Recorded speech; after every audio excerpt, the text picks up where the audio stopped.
Three, two, one. Hello, everyone, and it's great that you are joining us here today.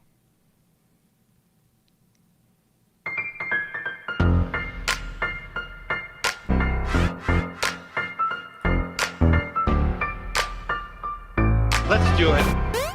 It's go time.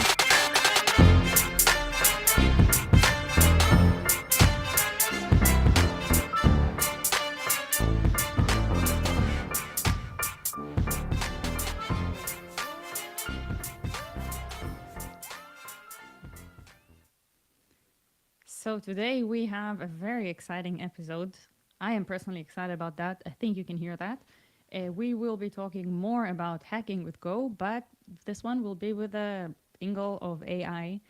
And yes, today is March 14th, the day we're recording this. GPT-4 was just announced a couple of hours ago. So, this is what we were talking about at the sound check before we started. This and breakfast. I am joined by Johnny. Hi, Johnny. How are you doing? I'm doing well. Good to be here. It's always nice to co host together. It is indeed.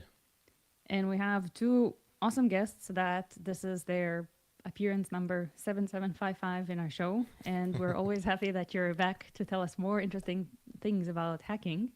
Ivan and JAGS. Would you gentlemen like to introduce yourselves? Go for it, Ivan. Okay, all right. So, hello everyone. It's nice to be back on the podcast. My name is Ivan Kwiatkowski, and I'm a French cybersecurity researcher, and I work for Kaspersky. And if I can figure out how to unmute myself, my name is Juan Andrés Herrero Saade, which is why JAGS is fine, and I am senior director at Sentinel Labs.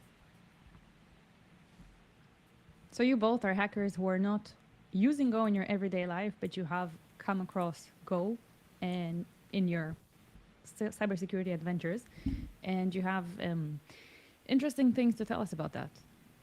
So maybe we will start with the latest malware that was written in Go. There's Would quite you a like? bit of it. Yes, please tell Like us. honestly, it's I didn't think it would be this widely adopted at first for a malware. Okay, so we got to kind of split it up a little bit, right? Like a lot of malware devs, in my opinion, are in two categories. You either have like the old school VXers, as we used to call them, that are using C, maybe C++, and the more you go like higher levels of nation state sponsored guys, like you're very likely to deal with guys and gals that are writing like C++ and these sort of very well established frameworks that you can imagine like a defense contractor was involved with building. There's quality assurance to it, etc. Or you get people who are just using like compiled Python or like some Visual Basic, Auto IT, like really kind of garbage attempts at just sort of stealing things quickly. And then now we see like Go and Rust picking up, but mostly Go in my opinion, which I'm actually grateful that it's not as much Rust. But I don't think a lot of you would be impressed with the caliber of stuff that you find in the wild. Uh, there's definitely a lot of great red team tooling, which thankfully is not being used quite as much in the wild yet. But it's out there, right? So Go is becoming kind of like an essential, desirable platform for uh, malware developers, I suppose. Remind us, what does red team mean? Oh my God. Yeah, sorry, I'm totally out of my element here. So normally we tend to define folks in the cybersecurity space under a few different colored hats, but red teams are usually the penetration testers, the people doing quote unquote offensive operations, but in a controlled environment, right? So you might hire them for your Fortune 500 company. They come in, they break in, they hack into it just for the sake of showing you, look, there's all these vulnerabilities, everything is set up really poorly, this is how you fail. And then you have the blue teamers who, might be doing the network defense. And I think we vaguely fit into the blue team side of things, but more because we're, I guess, like doing AV signatures and reverse engineering and hunting for malware. But I guess Ivan and I are kind of like weird ducks in that space. Yeah, I think probably they call that purple team in a way, right? They are the guys that look at what the blue and red teams are doing together. They just watch the traffic and try to maybe, I don't know, count points, but also write signatures to try to detect all the everything that was taking place, make sure that they don't miss it in the future. So it's kind of a observer role, which I think we kind of fit in. Yeah. I mean, it keeps things fun. It also means you like kind of get to judge everyone else's use of Go, which is I think nicer than having to write it ourselves in some ways. Like I actually love Go, but I won't pretend to be a competent developer. Go makes me feel like a little bit better about what I output. But I'm a genius compared to some of the malware that you see like floating out in Go. Like especially a lot of the Chinese groups have been picking up Go. Or like during the invasion of Ukraine, we saw a fake ransomware called Party Ticket that was written in Go. And Wait, what's a fake ransomware? well, so during the invasion of Ukraine, there were a ton of pieces of wiper malware that were used. So just like, What's a Viper malware? a wiper. So like you get on a computer and you just delete everything. Like it just What's a wipes computer? the whole system. All right. No, I'm in the wrong podcast. No, so you get that's what a wiper's supposed to do. It just gets on there, it wipes everything, it deletes everything, and then the computer stops working, right? It's stupid when it's one computer. It's interesting when you get 3,000 machines at like the Ministry of Foreign Affairs that suddenly all go kaput at the same time. As part of the distractions of what was going on at that time, they dropped a piece, what I said was a fake ransomware, because they clearly never tested it. Like it clearly wasn't meant to be ransomware. They were never going to actually unlock anybody's device. It was just a distraction. And I say that because they committed like the obvious concurrency mistake that I think every noob at Go has done at some point, where like you just don't manage your threads the right way, and you see that like this Go ransomware like just nukes the computer within like 4 minutes because there's just so many runaway threads. Too much. And, like, just, yeah, it doesn't even get to the point where it'll encrypt anything. It's just like a local denial of service attack. So it's not really ransomware. It just dresses up like one. DDoS. Yeah, exactly. Just a bad program. Yeah. Yeah, I actually would tend to second that observation in the sense that I've rarely seen actual good samples of Golang malware. The kind of stuff that we tend to see are existing groups that have their established malware families that they are still using to this day, but what they want to do is have droppers or first stage type malware that they can throw away on many computers. And then if that machine is interesting, then they will drag their actual piece of like imported malware there.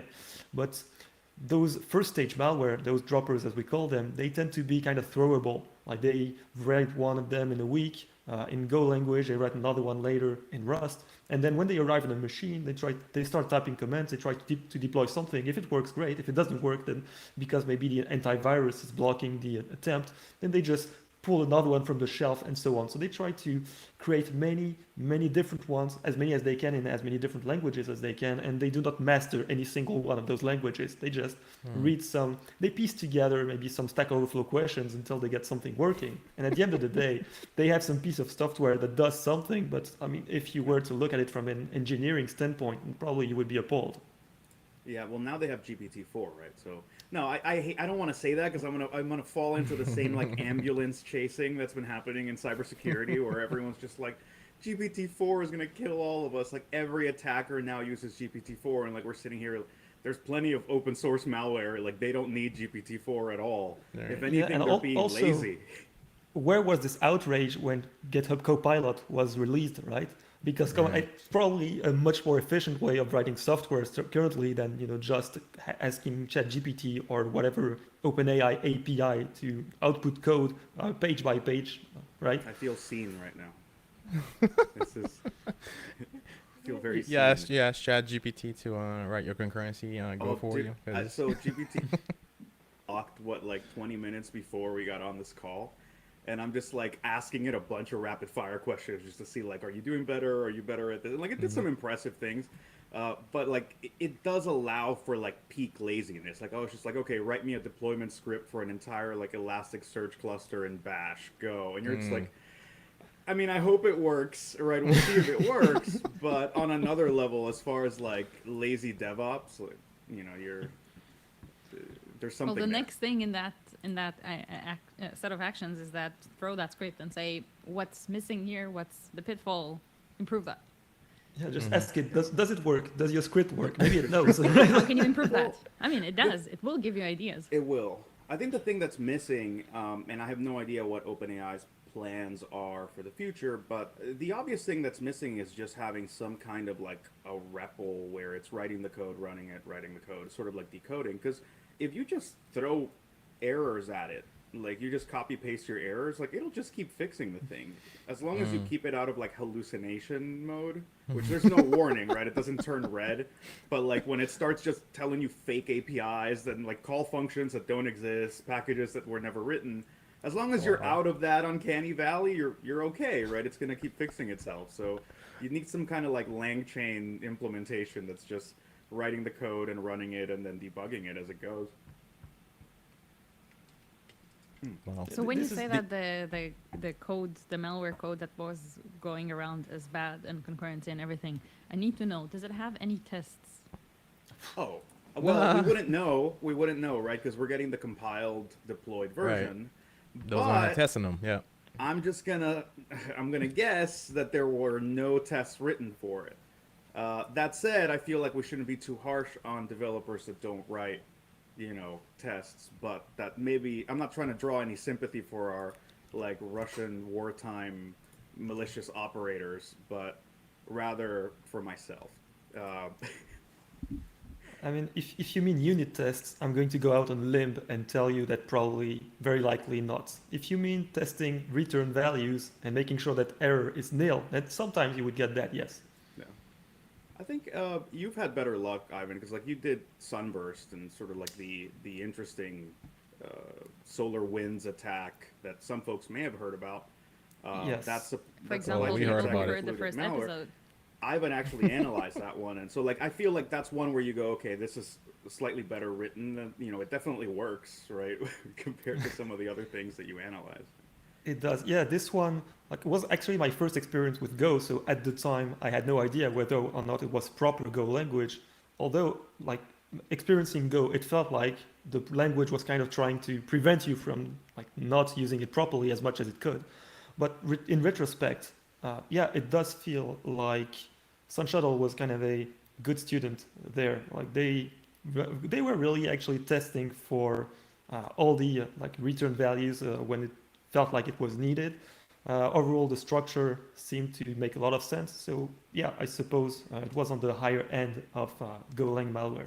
Trying to put myself in the shoes of like all these experienced Go devs who listen to this show, like we must sound so silly right now. Like honestly, it's just we're dealing with a very different crowd. Like I think Ivan described it really well when it's like, okay, you have certain well-established groups that want new components, mostly for the first stage, right? So they want a piece of malware whose sole role is to land on your computer, assess where it is, and then deploy more special thing. malware. So for that, you can be super lazy, right? You're just writing a loader in Go, you write a loader in Rust, and then you just see what's going to run without like the antivirus really like going into a frenzy. And then you don't care, right? You deploy your .NET stuff or whatever it is that you've been already sitting on. I think it's few teams that are really adopting Go from the perspective of established native Go devs, and that might actually just reflect some of like the government hiring cycles at some of the teams that we're dealing with, right? Like how many, brand new grads that have done Go in university are now working in like the Chinese Ministry of State Security yet, right? And same with the Russians and so on.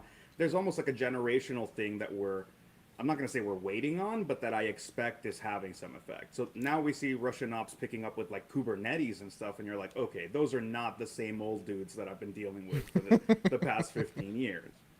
Yeah, I'll go even further there, right? I would say that when we see those new droppers that I've churned out every other week, it really feels like this is some sort of, internal hazing for all the interns that are coming in. They arrive, they don't have the clearance or ability to work on the serious stuff yet. So what they say is probably they're tasked with writing some quick dropper in whatever language they've been learning recently, and this is what they do.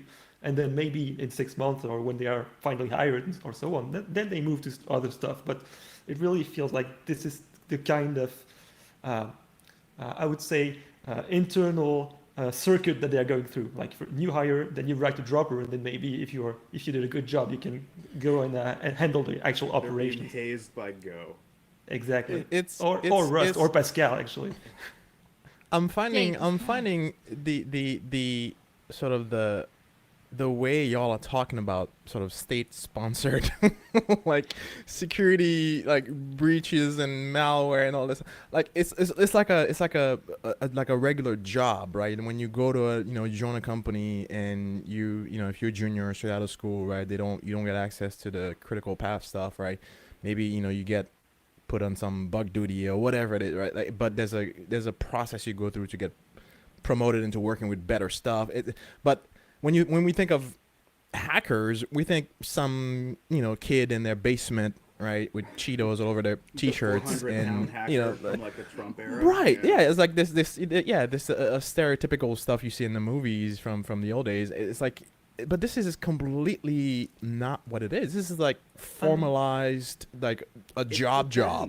It depends Yeah. on who you're dealing with, right? Like I think Ivan and I, in a way, I think we're not tooting our own horns. It's rather we focus on a very specific part of cybersecurity, right? You're analyzing what we call APTs, advanced persistent threats, which is it's just a euphemism for like this is probably a government sponsored set of hackers, because it's hard for us to like make the actual like a little cluster of malware to saying, okay, this is this intelligence agency or whatever.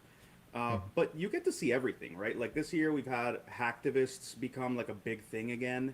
And with those, like you can have the, basement dweller children that are in anonymous and they just want to like DDoS a website, all the way to, you have some hardcore black hat that nobody's seen in 20 years who suddenly decides to hack hacking team or hack some like big company and just dump all, like the Panama Papers, for example.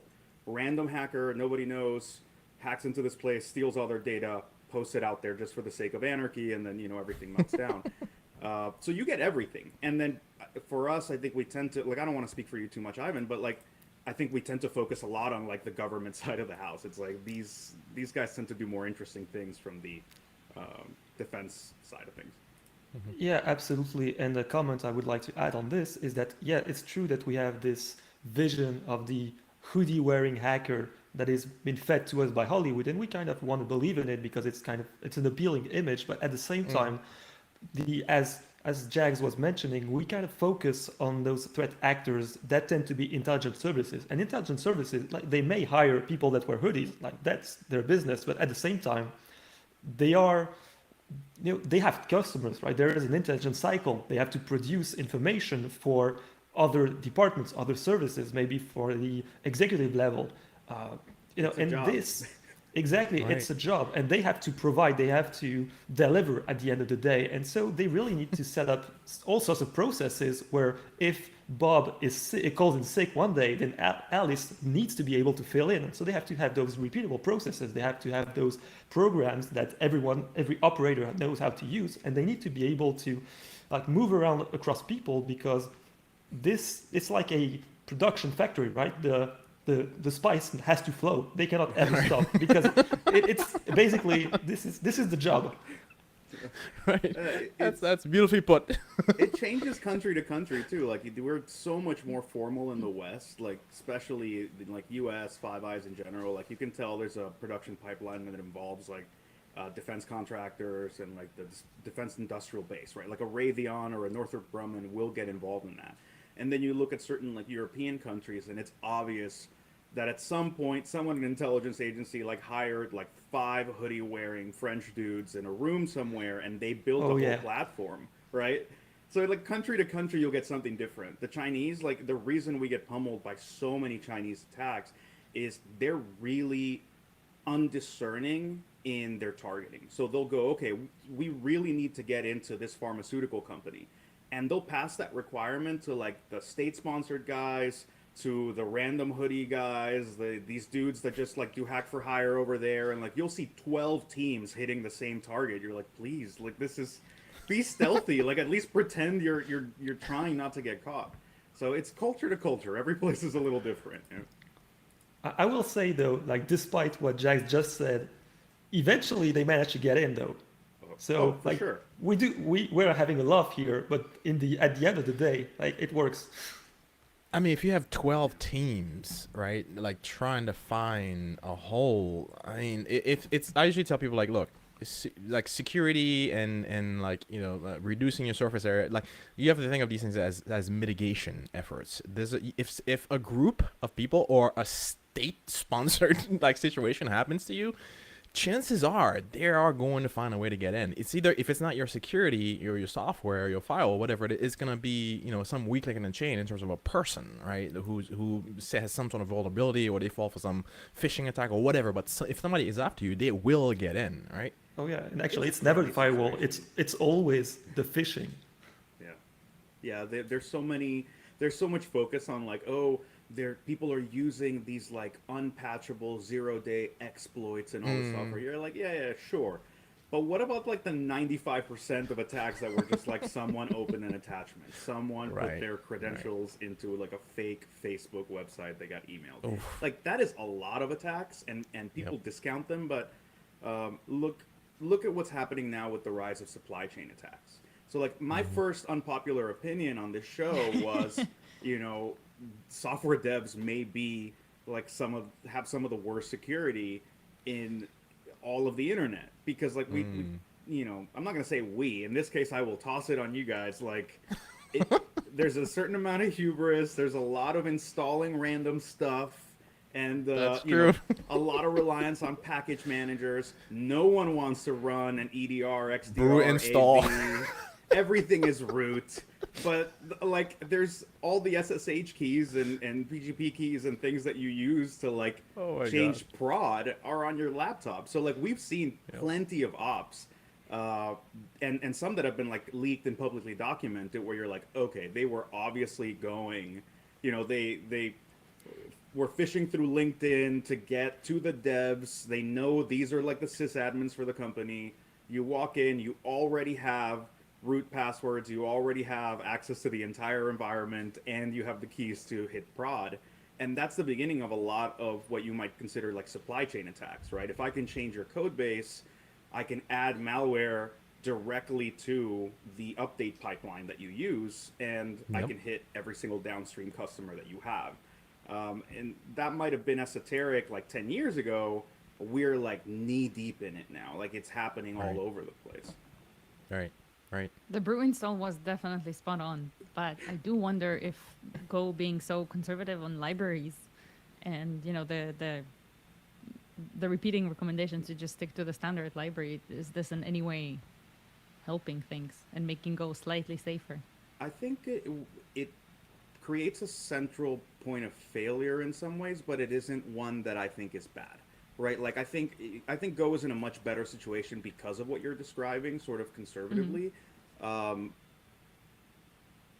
still a way to get to it, but I think we'd be unfair to the Go users to equate it with something like Pipey, right? Like Pipey, you know, it's a show. Sorry, and then it's really bad, and you have a ton of like name typo squatting and like people stealing developer accounts and then replacing well-known packages with Trojanized packages. We actually discovered similar. We worked on a supply chain attack for the Rust crates.io, and like they were super responsive, super nice, like really engaged. But essentially, somebody created a fake developer profile that squatted on a known developer and changed the Rust decimal package, so in the hopes that like people would, you know, accidentally install that. It would pull a second stage piece of malware that was designed to be on CI/CD pipelines. So it's like you're trying to hit a production pipeline specifically for the purposes of hitting downstream customers eventually. So it's wild, man. It's getting crazy. It is. I would say it doesn't have to be black and white though, right? Indeed, we have Python where everyone can create an account on pip, upload libraries. Actually, a former coworker, Felix Aimé, now working in a French company called Sequoia, he did some research recently where he found on GitHub some project that automatically backdoors a copy of an existing library and uploads it on pip. Like it's automated. Like you can create hundreds per day if you want to. There's this, and at the other end of the spectrum, you have something like Go, where I'm getting that there are too many outside libraries, or at least you are discouraged to use them because it's all batteries included. Like maybe there is some middle ground there we could reach where we can get some trusted or curated package of or repository of libraries where people could download stuff without one pulling the whole planet with every left padding or something, and two where That never gets old. no, it never does, right? And then second, We probably should add where, that to the show notes. Yeah, for those. Yeah. and then maybe when people upload packages there, they could go through some sort of review by the Golang team if they have the resources for this, or at least to curate some sort of standard extended library that could be useful to other people. I think you just like suggested that we get our own crates.io or Pipey. Like not Maybe. I think that's how you end up there, right? You go, well, what if we had like a single centralized way to like vet packages and like the developers Right. will thumbs up, thumbs down. It's I think that's how you end up in that situation anyways. I meant it like maybe an Apple store, like don't make it open bar. Yeah. Well, that's how I think about like the Google repo though. Like they do seem to have some more standardized sort of packaging there, and things are relatively well maintained. But I don't know. Yeah, you can't really trust any of it. I think to Natalie's point, like it's cool that folks tend to rely mostly on the standard libraries. It's already packaged there, but there's some inevitability to it when you start like pushing GitHub repos, and everybody pulls someone else's project at some point. I just think that I don't know, Go is not the prime target. Like I'll just put it that way. Go is not the prime target precisely because of what you're describing. That said, it's super useful, and like since we started the conversation with GPT-4, like I think it's the best language to have ML generated because it's so fascistic, to borrow Ivan's expression, sort of fascist Python, that it's perfect for an LLM. It's just it's super standard, right? You have the things sort of shaped the same way, the conventions are the same way. Like you don't need as much of a style guide because there's not a lot of room for deviation. And you have standard patterns for concurrency, standard patterns for a bunch of things. So personally, I find that GPT generated Go code is, for me, most of the time compilable out of the box. Is it perfect? Is it doing what I want it to do? Not necessarily. In Close many enough. cases, no. But like it compiles, right? Which is more than you can say for a lot of Python, a lot of other code. At least up to GPT 3.5. It's GPT-4. I don't know yet, right? Like we got to go test. It's been it's been alive for 40 minutes, but So, yeah, so Of like, answers. so along those lines though, right? So if we can use these tools to generate the code that is doing the attacking, can we use these tools to generate code or to understand code that is attacking and defend against these things? I think so. Personally, I'm really invested in some of the powers that LLMs are providing for defenders. It's not a one-to-one corollary. Like Ivan, you wrote one of the first most useful tools, I think. I don't know if you want to talk about like Geppetto. Yeah, sure. Maybe I can go back to it after you're done, or I can talk to you Sure. about Yeah. it right So now. sorry, just to kind of couch the concept, it's not necessarily for building tools that we could really use LLMs, but actually for interpreting a lot of code when we're doing reverse engineering. Reverse engineering malware is a fairly esoteric task. There's very few people that are good at it. So it's one of those talents that is just immensely in demand and not easy to produce. Like you can't just go to a specific school or a specific program and you're gonna like walk out being like, all right, I'm a reverse engineer. it tends to come from a certain amount of like some coding practice, being really into like, I don't know, cracking game licenses or like or A few making neuroses game as well. mods. Yeah, and a few neuroses, a good stash of Adderall, something in there that that sort of pushes you in that direction. So I saw Ivan's tool, which I'll let you talk about, and ended up actually designing like a whole university course around the use of his tool, the use of just ChatGPT in general, because what it ends up doing is being really good at summarizing and interpreting C pseudocode and assembly, and you can be like, what is this function doing, right? Yeah, so maybe I can introduce it in a few words. Back then when ChatGPT was initially released, and everyone was out there and being worried about whether or not they would still have a job in a few years, I was asking myself the exact same questions, right? And I was just wondering, okay, so can ChatGPT do my personal jobs? So I took some code that was some pseudocode that was generated by my analysis tool, some code from malware that I don't own the source code of, but I took that and put it on ChatGPT, and I was like, okay, so this is a C function. What does it do? Because basically my job is to look at those functions, try to understand what they are, and then when I look at all the functions in an unknown program, then maybe I can tell my employer what the malware is actually doing. And to my extreme surprise, ChatGPT turned out to be quite good at this, like extremely good. When you think about it in retrospect, it kind of makes sense because ChatGPT is a language model, code is a language, and ChatGPT tends to be extremely good at understanding, interpreting, and rephrasing that kind of stuff. And so what it does is you give it some unknown code that has been generated by automated tools, and the code will not have any variable names, it will not have any meaningful comments or meaningful function names, that kind of stuff, but it's still code, and ChatGPT is able to extract meaning out of it and provide it as human language. And so what I did then was, after my initial shock, create a plugin that directly pipes my work tool with OpenAI's API. So initially it was the DaVinci-003 model. Now I switched to the latest one, which is the GPT-3-3.5.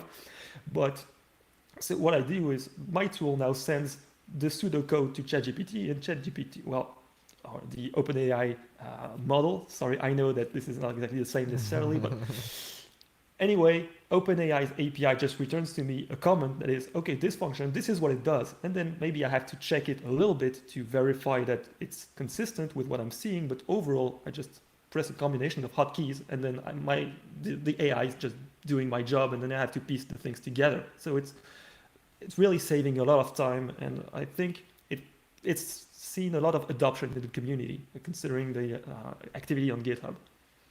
So We'll add a link to this. Yeah. I'll add the link to this in the show notes. And I have to propose the idea of what you just said as the very last step of gluing it all. It works. Use the fact that what was released today has a larger input size. Like you can put a lot more tokens into it, and maybe it will do that for you as well. Yeah, I'm excited about it. Like to be honest, like I haven't said anything, Ivan, but I've been like fiddling with your tool so much, and then just sitting there being like, okay, how can I use this like recursively so that we go from like interpreting a specific function to going through a specific like branch of control flow, summarizing the summaries, like etc. And then how do I get like, give me a summary of what this whole program does, right? It's like getting to like extreme levels of laziness. We have to stop for 1 second. Jumping out of the episode, JAGS, your computer stopped recording due to hardware limitations. We're gonna all take a minute and wait for you to do something. I don't know what my hardware limitations are, but I'm just gonna Probably kill Chrome like, just eating up all let the me resources. kill like 400 Chrome tabs right now. All right, what do I do? That's a great question. I have a button that says, what should I do? Should I just refresh it? Close all running apps and tabs them. and rejoin the studio. Okay, 1 second. Make sure it's plugged to a wall outlet. And check that you don't have malware. All right. It says also chat with support. I wonder if this will be chat with ChatGPT. So is this better? Am I like? I Looks like you're swear this has recording never again. happened before. I have a nice I laptop. find all the bugs. Like one time, basically since we moved to River Studio, there was a short time where we did not have to do a local recording, and I broke Mm. it somehow. So it's not you. No, yeah. Thank you guys. Now we're back. I'm gonna we're back. write this timestamp 34-ish. Those who listen live, you get to see this. Everybody else don't. Never happened. We were talking about Yeah, JAGS was you- yes, how JAGS he's was playing with mentioning that. possible future like evolutions of this idea where you could recursively analyze functions and not just single ones. This is a work in progress. The main limit that I've been hitting is the number of tokens per request to OpenAI's API. There are ways, but it needs some fiddling, and it costs a lot in tokens every time you fail, because when you go recursively in a program, then it can go very deep. It can be thousands of function calls. So, like, I'm kind of fiddling with this myself, but haven't been able to find a way to get it to generate results that are meaningful enough that I would spend $10 or $20 per request. But I don't think that's it'll a be matter that of much, but- cost, right? Yeah. That's just cost. Because if somebody's footing that bill for you, right? Say you have unlimited budget, then Nobody what? is. What? Well, you heard it here, folks. If you're listening and you want to sponsor, Ivan, OpenAI needs to he- come, open the purse for Right. us. Honestly, it's not that expensive, but I can see how it can just be a runaway thing. Like, we definitely have to put some guardrails in there. Again, just to make it accessible for folks, when you're reverse engineering code, most of the time you've lost most of the labeling. You in malware not generated by Go, it can be hard to tell what's library code, like standard library code. So you could easily go down the full path of reverse engineering OpenSSL that was statically compiled into a binary, right? Which is terrible. You don't want to do that. And I think that's where you get into like cost prohibitive uses of ChatGPT, possibly. If you're going to try to go through 45,000 functions, of which 70% of it was standard library code, or there was no reason for you to do that. So we kind of have to build some guardrails there. That said, I mean, Go is a lot easier to reverse engineer. Like on some level, I'd be pretty happy for a lot of malware devs to go the Go path. Because Yes, absolutely. I love it. Like I love reverse engineering Go. It used to be a nightmare, and now it's a lot easier. and you have no idea how many Go like puns you've just crammed into just one sentence. Like I love that you don't realize that because No. you're not in the Go community day to day. Like I like you're just mentioning it, I'm just like bing, there's another one, bing, there's another one. I don't even have my own Gopher. I'm not there yet. It's not. Right there. It's funny. We talked about. I was talking to Natalie about like a recent publication we did. So, Alex Milankowski, who was on my team, found this piece of Chinese APT malware that was written in Go, and for the first time ever, he caught them basically creating like a really simple Go binary. It includes JAGS, that like Go interpreter. So it's some open source Go interpreter. So it's a really simple binary that just runs this interpreter, and then it like decodes all this Go source code that's being kept as like base 64 encoded string, and then gets JAGS, like the interpreter, to run it live on the system. So the idea is if a piece of if an AV or whatever, an antivirus decides to check the malware, you're like, well, this seems fairly innocuous, right? It's just it's having like just it looks like a REPL or whatever. It turns out to just be staged malware. Yeah, this is a good illustration of how, in many cases, like good software development practices are very orthogonal to the objectives that the malware developers are trying to meet. If that's not a reason to follow the good practices. I don't know. There's plenty of good Go, like, offensive tooling out there. Most people haven't caught on. I'm okay with that. Like, I'm not about to point them in the direction of it, but it's already there. Like, these people are just Yeah. not looking at the right projects. Yeah. On Cobalt Strike, guys. Like, what's up with that? I will Sorry, say that you were trashing the poorly written Go one and the well written one you're still researching. So really just goes to prove that point. Make our lives more interesting, please. It's a bizarre situation to be in, right? Like, we're half the time we're talking about how we want to defend people and we're trying to help people, defend their networks. But there is some like slightly evil streak where you kind of sit there and go like, it would be awesome to find this insane like Stuxnet level like piece of malware that no one has seen before and like spend all your time nerding out on it. Like, it's like waiting for a train wreck to happen. It's like being really excited of a pileup on the highway. Like, it's just, there's something messed up about the whole thing. Yeah, we don't usually talk about that. Like Bruno. We don't talk about Bruno. No. Yeah, this is between me and my therapist. Yeah. So Ivan, the tool that you wrote, Geppetto, which is in the show notes, you said that you recently used it for comparison of Go code with and without generics. So I did not use it in this specific case because, well, first of all, I didn't really try to look at the code generated by the Go compiler under Geppetto because I didn't have the chance yet, and I'm not sure how it's going to react because, again, the output of IDA's decompiler when it comes to Go code tends to be a little bit broken or extremely broken depending on the Go version. So I did not try that too much. I'm not sure it's going to work very well, but in any case, yes, I was expecting that you would be asking me a question about generics because this is something that you tend to do every time I show up in a podcast with you. So this time I came prepared, right? So Wow. what I did, I created a very small program from the official Go tutorial and looked at the, I took the sample code, compiled it, and went to IDA to see the difference between a function that wasn't a generic and this, and the equivalent that was a generic. And I was kind of expecting something, it turned out to be the case. Before I spoil it, the reason why I was expecting something and wondering if it was going to be true is because, as I mentioned in previous podcasts, Go language tends to do things on its own, right? And if you if you're used to seeing something in C or in C++ and you look for it in Go language, and usually it's not going to be the same because the Go developers really looked like they started from scratch and they wanted to do things better and without sitting on top of the shoulders of very broken giants. So what they did here is actually the same thing as C++. So in C++, when you have template functions, what the compiler does is it generates a copy of the function for each type that is actually used in the program. And Go did exactly the same here.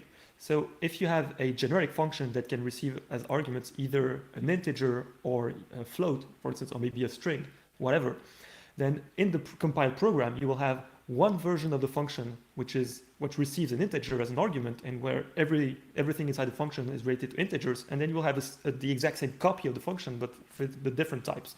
And then when the program is calling the specific function that corresponds to the generic type that is being used currently, then it just invokes the instance of the function that was generated by the compiler. So in effect, it's doing exactly the same thing as C++, which is it creates the copies, and then since it knows which type is going to be used at compile time, it just adds a call to the right function. So yeah, that's how it works. Real simple. You're like, sorry. It's like real simple. Easy peasy. Yeah. It's funny.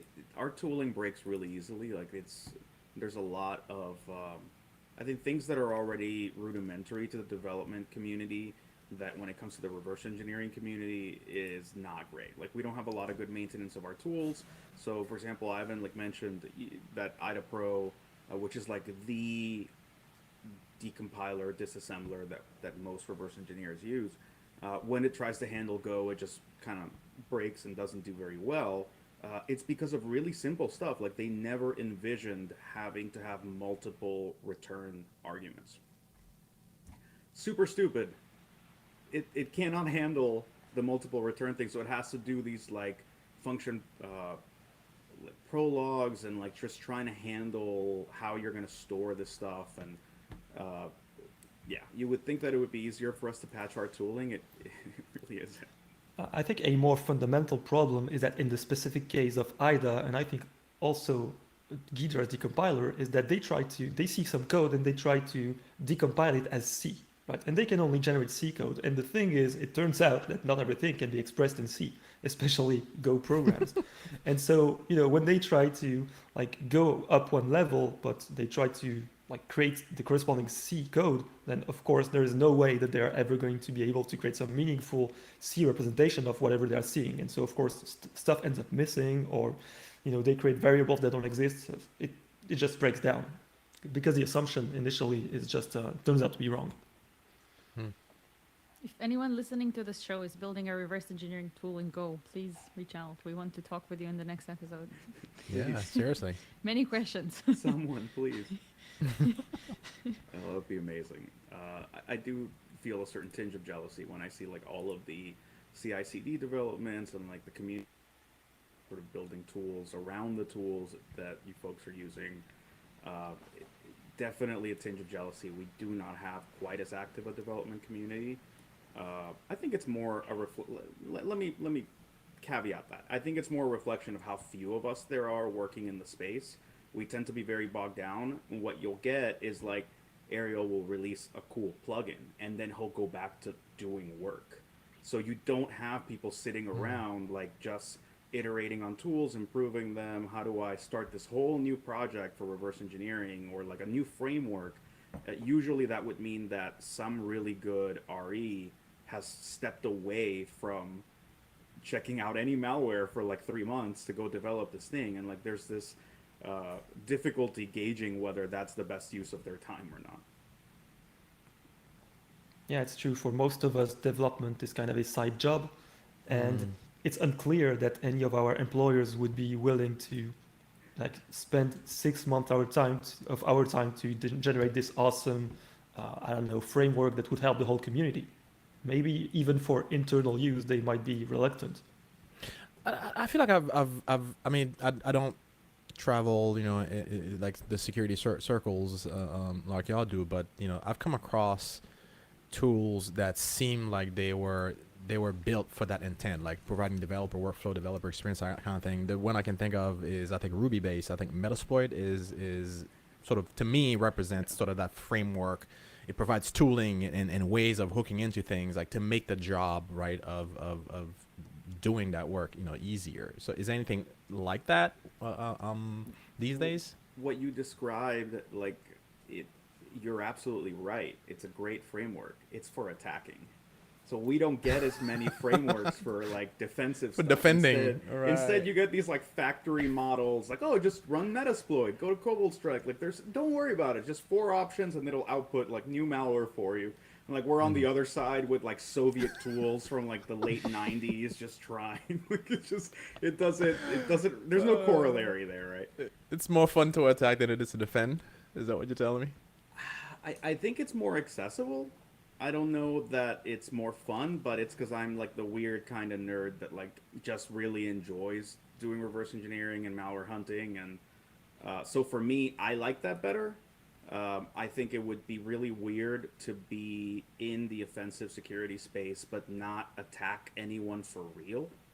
Like, maybe that's a weird thing to say. Like, that might be my unpopular opinion. It's just like, I don't know why you would go into offensive and then never break the law and like never hack anybody for fun, right? It's just a bunch of paid engagements for enterprises sounds like the most boring use of superpowers ever. Like a lukewarm defense of recreational hacking. You heard it here first. Yeah, exactly. Well, no, it's just like you don't get Superman and then like all he does is like just get cats off of trees.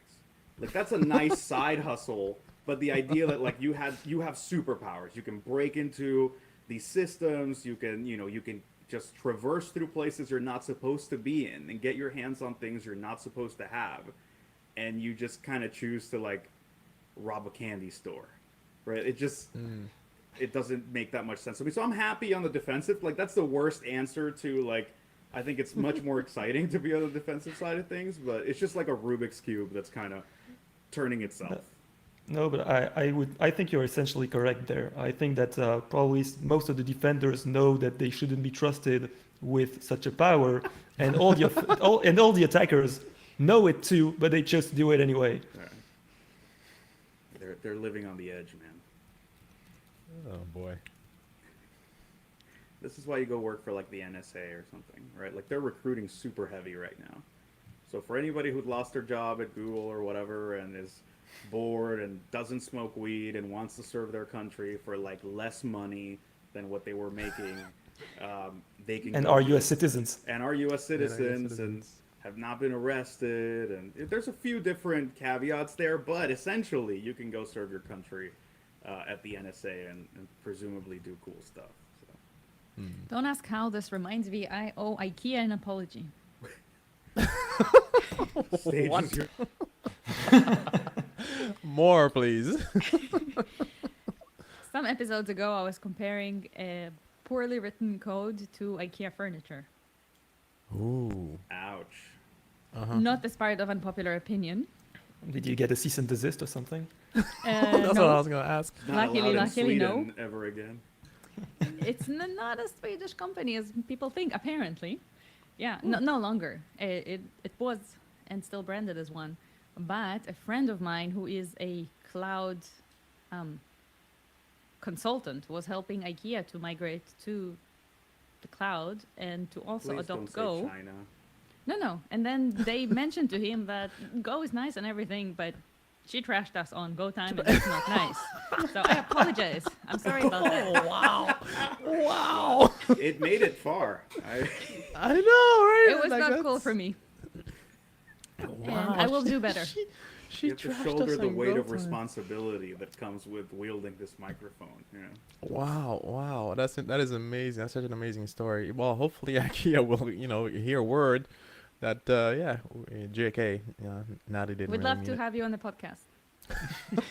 Actually, yeah, we would. Yeah, if they're using Go for stuff, I mean, yeah, I think that would make a fun episode. So there you go, IKEA. You've received a formal invitation from the folks at Go Time. Come talk to And us a about the formal things you're apology. doing. And a formal apology. There you go. Great meatballs. It's great. Everything's great. Speaking of popular opinions, could it be time to switch to some? I actually think you should probably leave.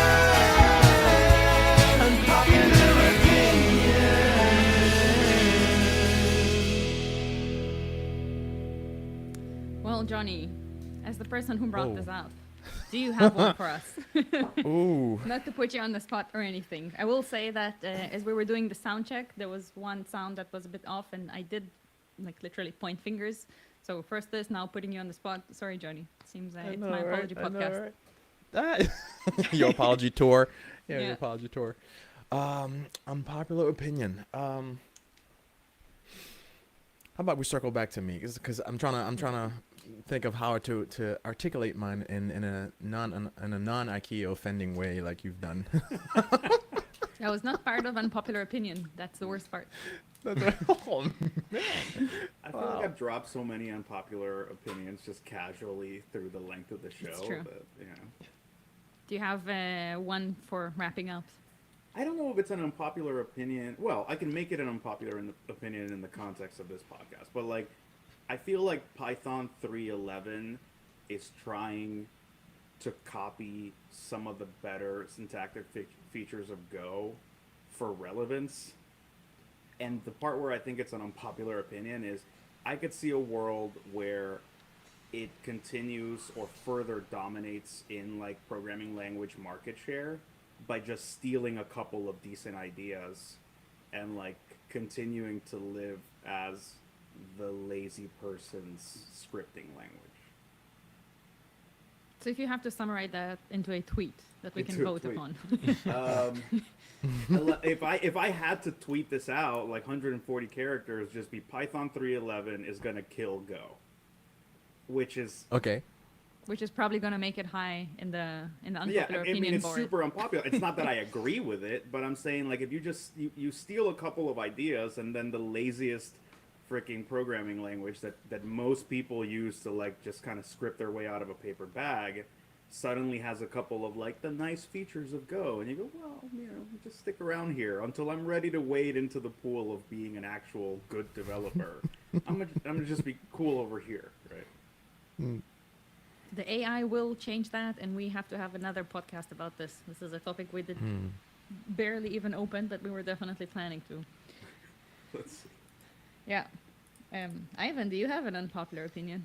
Yeah, I tried to think of one, but it's a kind of completely different field from programming, so kind of makes me feel inadequate now. But anyway, yeah, the one that I thought of was actually I don't think that there is such a thing as free will. So I think that everything that you've ever thought and everything that you will ever do is actually a chemical process in your brain that is a result of the state that was in your brain at t minus 1 millisecond.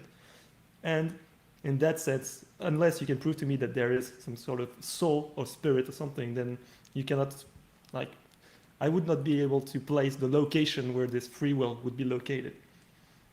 You went broad, man. Like, Oh you yeah, I really- did. Sorry. Yes. This is what security does to people. Also, Java is crap. Yeah, I mean. Oh, wow. That's, Also, here's we this have other no bomb free I'm gonna will drop. And screw Java, right? Like, Screw. fair, yeah. Those things are related in his mind. That is beautiful. Wow.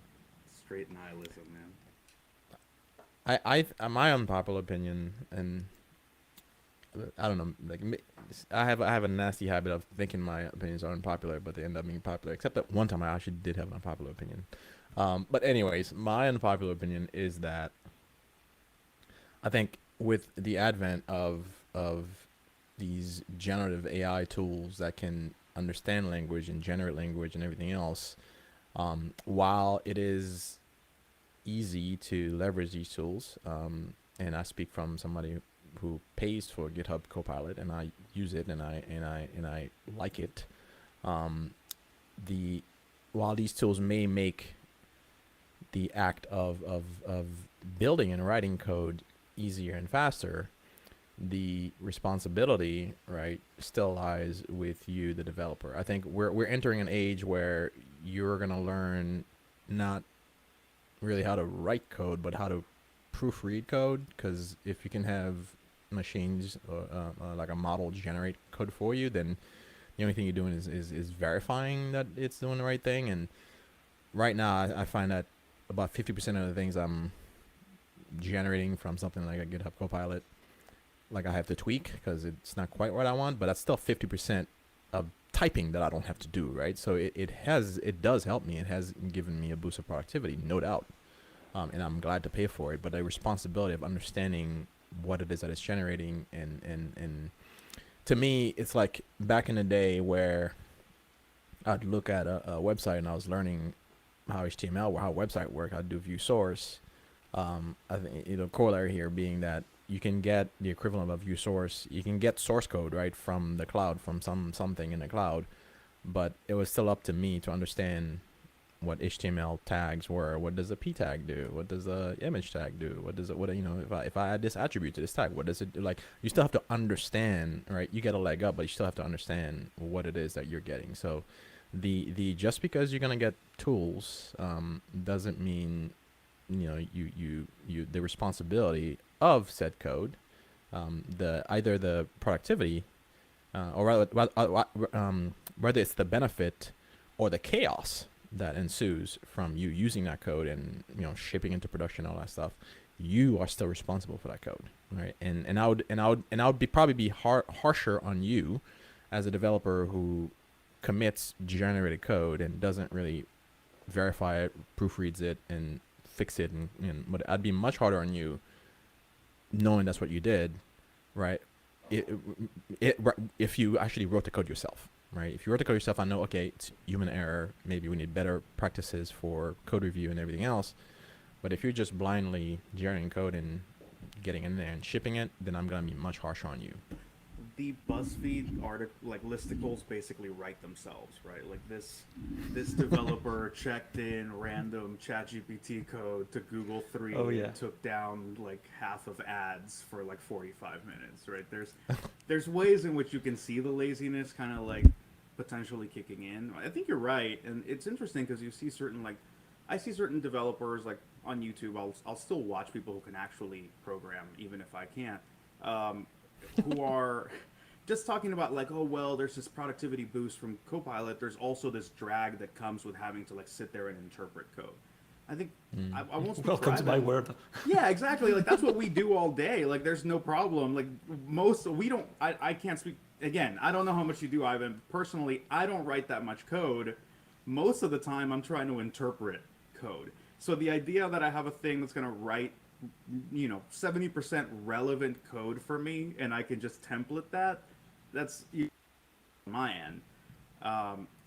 But yeah, I don't know how it actually affects the sort of day-to-day and the ritual and the process of folks that are more caught up in generation than for us, right? Yeah, although I mean, from my perspective, your opinion, Johnny, seems to be extremely popular. I told you. Yeah, I can't for the life of me imagine like some guy breaking stuff because he pasted code from either Stack Overflow or GitHub Copilot and then complaining and then getting a positive response from Reddit or Twitter. Like I don't see that happening ever. I remembered my unpopular opinion, and I'm actually glad that I've forgotten it. I think we're good. Let's let Natalie. Let go sleeping first. dogs lie. I'm okay. I don't need the hate mail. So my unpopular opinion is about music, specifically Eurovision. And it has some background story. So last year there was a band that was Did you offend them as well? Just... no. Oh, I you're love about to. Okay.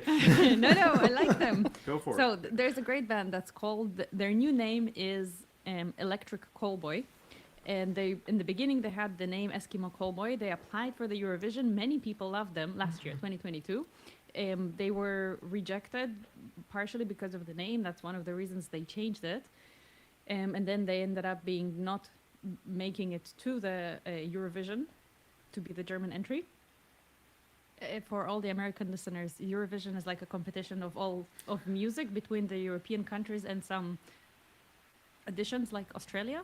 It's like The Voice, but with nationalism. It's something that started after all the world wars as a like this is where we all laugh at ourselves in a good way. So it's always glamorous and amazing.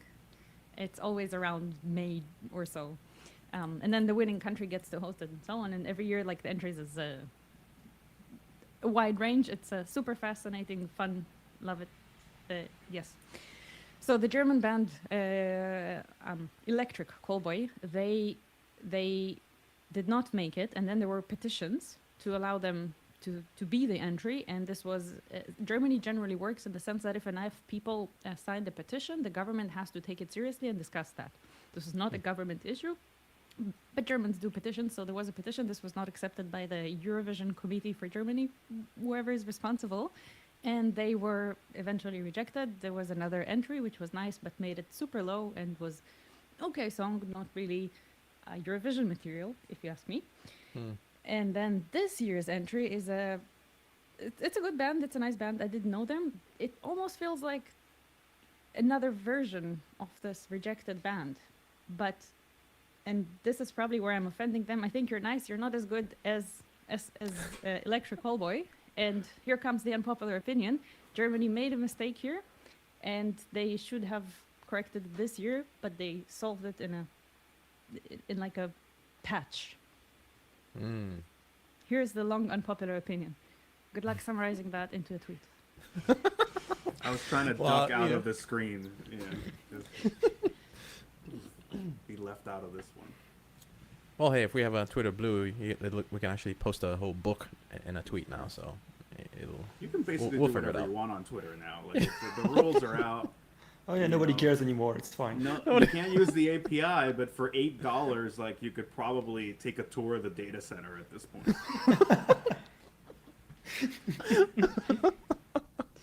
I hear an apology. No, this one's fine. We're okay with this one. We don't know if Twitter will still be here for the next episode. They don't have a PR department anyway, so like there's nobody to complain. Oh god. Wow. It's true. Yeah. Maybe. Elon will hear your rant, and maybe Elon will show up on the show. And Elon, if you're He will buy listening the to Go Time, and you should. This is very good content, Mr. Musk. If you Any of do your hear, companies use Go, please join. we do. So yeah, come join us for an episode. We'd love to host you. We'll all smoke weed and just talk about Go and not make fun of Twitter. It'll be perfect. We can promise some of those things, but it'll definitely be fun. All right.